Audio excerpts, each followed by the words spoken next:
ಹುಟ್ಟು ಅನ್ನುವುದೇ ಕೌತುಕ. ಮನುಷ್ಯನಾಗ್ಲಿ ಪ್ರಾಣಿ ಪಕ್ಷಿಗಳಾಗ್ಲಿ ಹುಟ್ಟು ಅದೊಂದು ಅದ್ಭುತಗಳಿಗೆ. ತಾಯಿಗೆ ಪ್ರಸವ ವೇದನೆಯಾದ್ರೆ ಮಗುವಿಗೆ ಭೂಮಿಗೆ ಬರುವ ತವಕ. ಈ ಸಮಯದಲ್ಲಿ ನಡೆಯುವಂತಹ ಘಟನೆಗಳೇ ಅದ್ಭುತ ಅನ್ನೋದಕ್ಕೆ ಈ ಪಕ್ಷಿಗಳ ಕಥೆಯೇ ಸಾಕ್ಷಿ.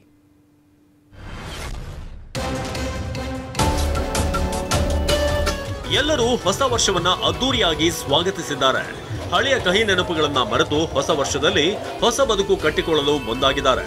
ಅದಕ್ಕಾಗಿ ಹೊಸ ವರ್ಷ ಎಲ್ಲರ ಬಾಳಿಗೆ ಹರ್ಷದಾಯಕವಾಗಿದೆ. ಇನ್ನು ಹೊಸ ವರ್ಷದ ಸಮಯದಲ್ಲಿ ಅನೇಕ ಜನರ ಕುಟುಂಬಗಳಿಗೆ ಮರೆಯಲಾಗದ ಕ್ಷಣ.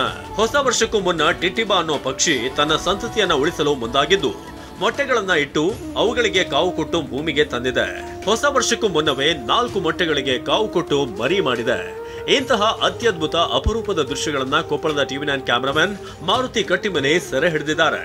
ಕೊಪ್ಪಳ ತಾಲೂಕಿನ ಬಹದ್ದೂರು ಬಂಡಿ ಗ್ರಾಮದ ಹೊರವಲಯದಲ್ಲಿರುವಂತಹ ಕೆರೆ ಸಮೀಪ ಟಿಟಿಬಾ ಪಕ್ಷಿ ಮೊಟ್ಟೆಗಳನ್ನ ಇಟ್ಟಿತ್ತು. ಹಳಿದ ಆಕಾರದ ಕಲ್ಲಿನಂತಿರುವಂತಹ ಮೊಟ್ಟೆಗಳನ್ನಿಟ್ಟಿದ್ದ ಟಿಟಿಬಾ ಮೊಟ್ಟೆಗಳನ್ನು ಮನುಷ್ಯ, ಪ್ರಾಣಿ, ಪಕ್ಷಿಗಳು, ಸರೀಸೃಪಗಳು ತಿನ್ನದಂತೆ ಕಾಯುತ್ತದೆ. ಭಾರತ, ಬಾಂಗ್ಲಾದೇಶ ಸೇರಿದಂತೆ ಅನೇಕ ದೇಶಗಳಲ್ಲಿ ಕಾಣಸಿಗುವ ಈ ಪಕ್ಷಿಯು ತನ್ನದೇ ಆದ ವಿಶಿಷ್ಟಗಳನ್ನ ಹೊಂದಿರುವುದು ವಿಶೇಷ.